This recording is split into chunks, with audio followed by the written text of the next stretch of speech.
Hello, today Beth. with the Down sunny under Sydney. House Thank you today. for having me. And with AJ Straight.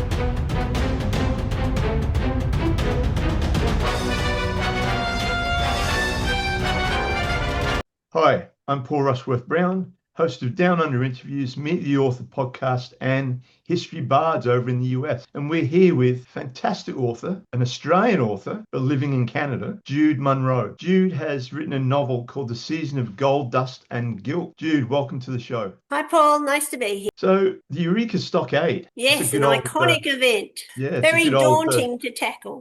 yeah, a good old Aussie story. That's right. That's right. I don't think many people overseas have heard of it, but it was the closest Australia ever came to a civil war. Okay, do you want to just give us a brief synopsis of the novel? Well, my characters are attached to a company of British cavalry, and they are trying to avoid going to the Crimean War, which is a foreseeable disaster, which ends up with the charge of the Light Brigade, where the cavalry is slaughtered, of course. And so they arranged to take a posting to the Victorian.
But of course, when they land, they're in the middle of riots and political upheaval. And of course, that ends up within 2 months being the Battle of the Eureka Stockade. So they land right in the middle of it. Right. So obviously the Eureka Stockade is a very Australian type of story or happening in Australian history. What do you think Canadians or Americans might get out of the novel? Well, the novel is more than just the battle. It's like a family saga. It's an adventure and a romance novel. The battle happens as the action in the middle of the novel, but there's a lot else going on around it. So if you like historical romance or historical adventure, this is for you. And of course, it's book one of a trilogy, the Seasons trilogy. And so there's a lot more going on than just the military side.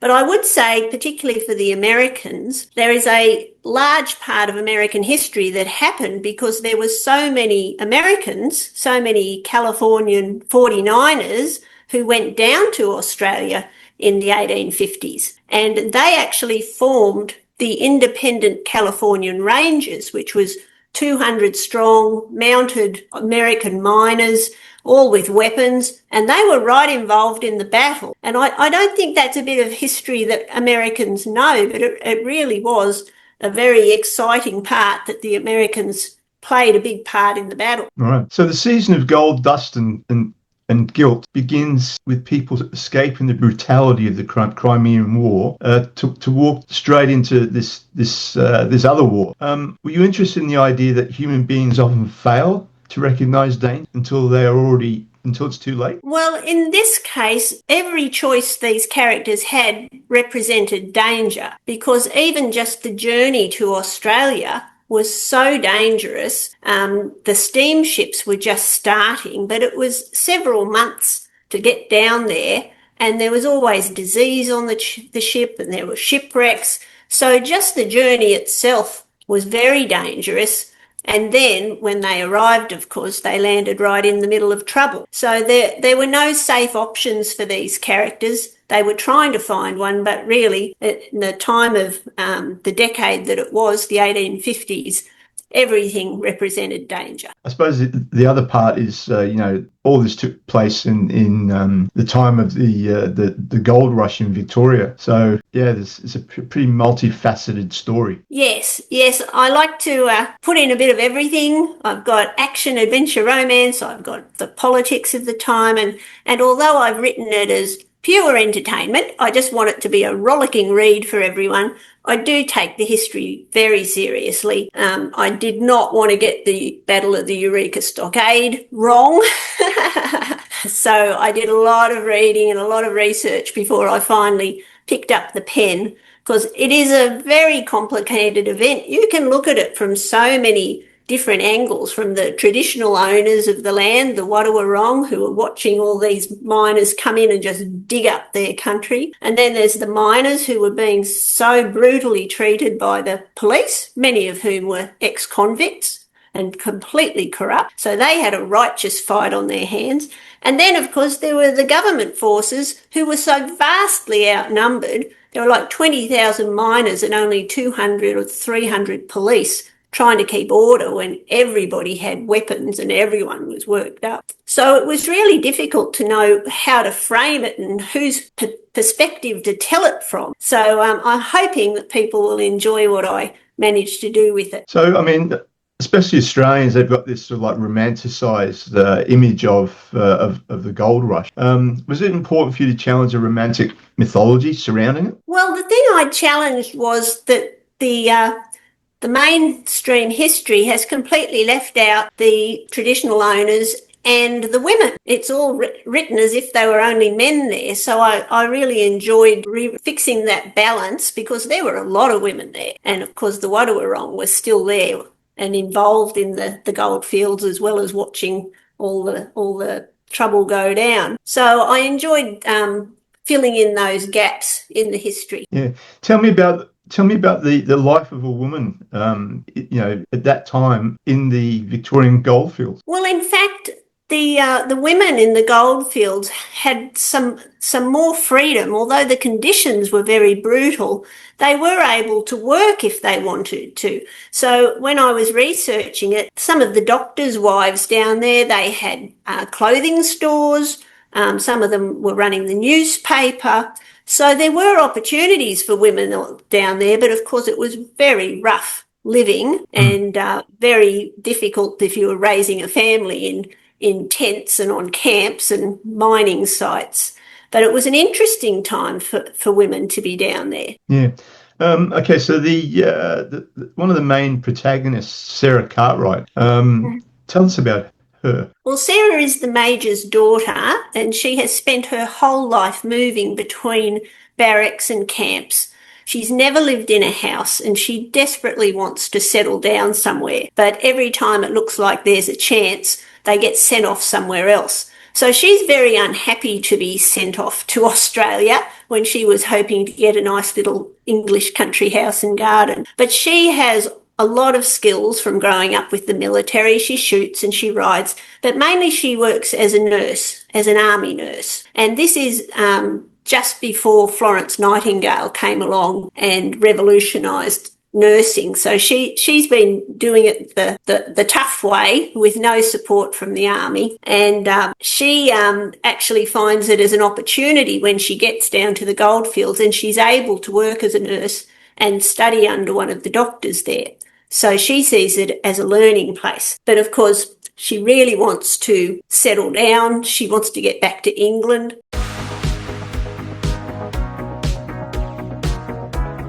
Spirits of the deep wood, heed my call. Bring forth the blight that shall consume all. In the shadow of Rome, Britannia burns. Kings chosen by the empire turn on one another, and a druid's curse is spoken into fire and blood. Blood wolf and raven will rise, not to save a kingdom, but to destroy it. Apollo's raven, where myth, power, and forbidden love collide.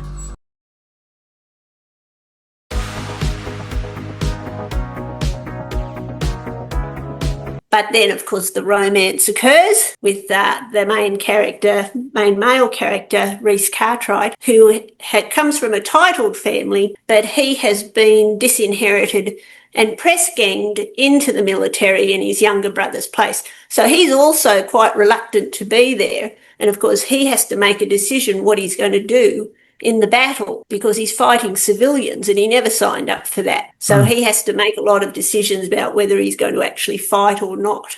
So do you think people coming to Australia at the time, do you think it gave them an opportunity to reinvent themselves? Well, if you were in the cities, it was still very Victorian. You know, there were still very strong rules of society and how you behaved. But of course, out on the goldfields, all of that sort of disappeared. It was the Wild West, except set in Australia. And it was quite violent and difficult, but some people thrived and made fortunes.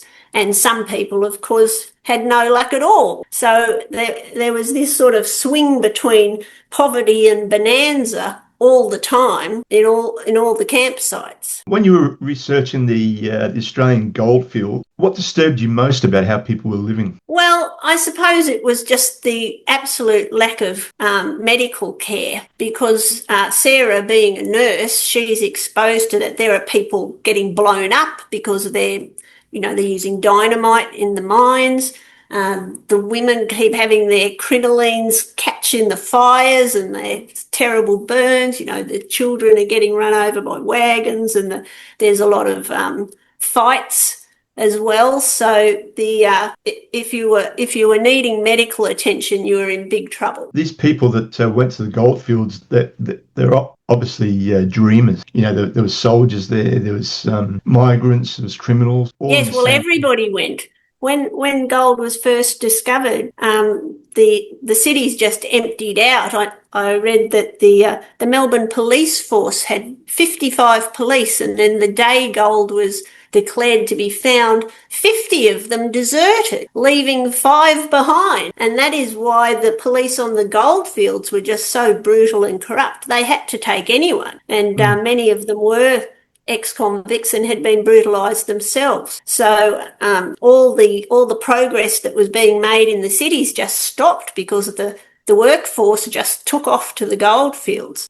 And of course there was this influx of thousands and thousands of people from overseas who just came to loot the place, really. So Sarah and Rhys, the protagonists, they're both carrying a bit of emotional baggage Yes. as they come into Australia. Did the Australian environment force them to confront parts of themselves? Well, at first, like you said, they really did reinvent themselves, and their romance develops in this really strange location. And it's only after the battle that their past lives start intruding on their new life in Australia, and they make plans to stay in Australia. But then, of course, Rhys has come from this very wealthy family with a lot of complications back in England, and even though they're so far away in Australia, the news does come from England slowly, but it gets there of things that are happening back in London, back in England, and so that starts to intrude. Do you think people are naturally drawn toward rebellion when institutions stop listening? I think everybody likes an underdog, and in this case, the government had set up this mining tax system that was just made to be corrupt because they let the police officers keep 50% of the fines. So they were running around fining everyone for not having their mining tax paid or not having the papers on them. And they gave up policing crime. And there was a lot of crime. There were bushrangers and gold thieves. But the police stopped dealing with all that and just went round lining their own pockets. And that if someone couldn't pay, they would lock them up overnight or chain them to a tree. They were really brutal. And so the miners had a really righteous battle on their hands to get rid of that system. And they did. They succeeded, and also brought in a whole lot of democratic changes like the secret ballot, which was called the Australian ballot when it was copied overseas. So that was a real innovation that directly came out of the Battle of the Eureka Stockade. They lost the battle. That's a spoiler for people who didn't know, but they really they really won the war. A lot of historical fiction is based around sort of like famous figures, and yet your story is more interested in sort of like ordinary people trapped inside larger systems. Why does that matter to you so much? Well, I just think it's interesting to put an ordinary person in a very difficult situation and make them find a clever way to get out of it. But my characters do meet a lot of real historical characters. All the leaders of the police and the soldiers on the Goldfields, they're all real characters, and the governor. And later on in the trilogy, we even meet Queen Victoria, who is also very daunting to write about.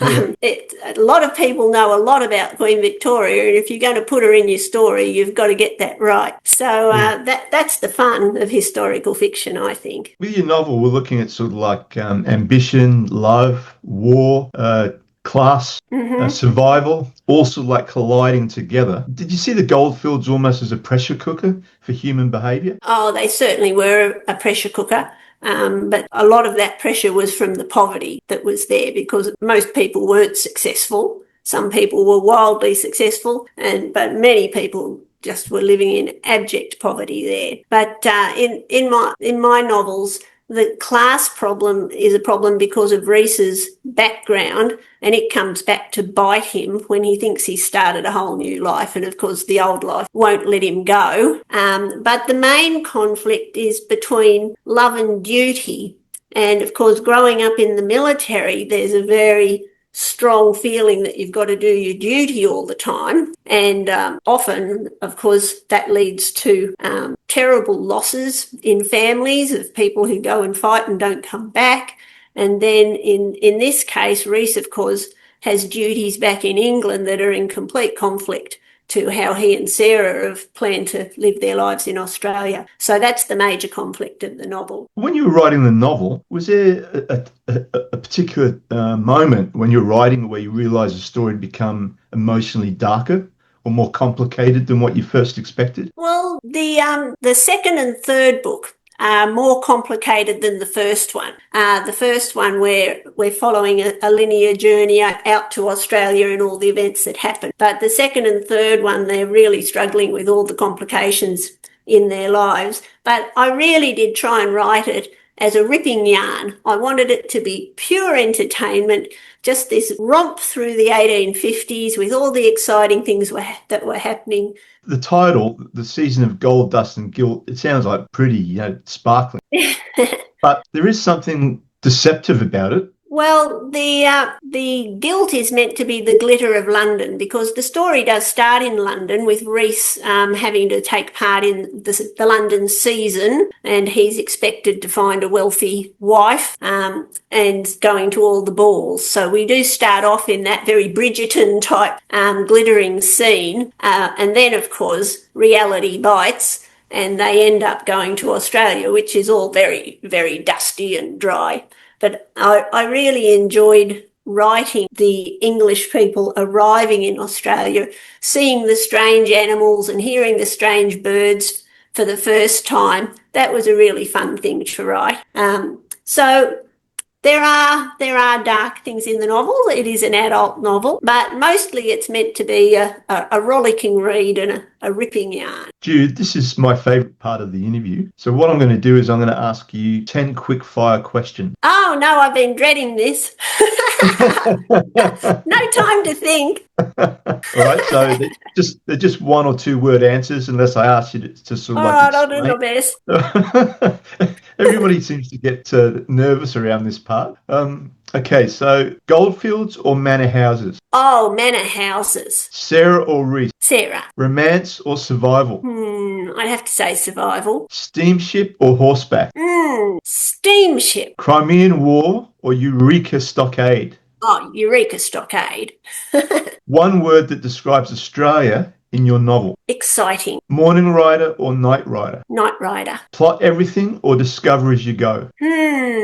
No, I've got to plot everything. It's too complicated to let it run by itself.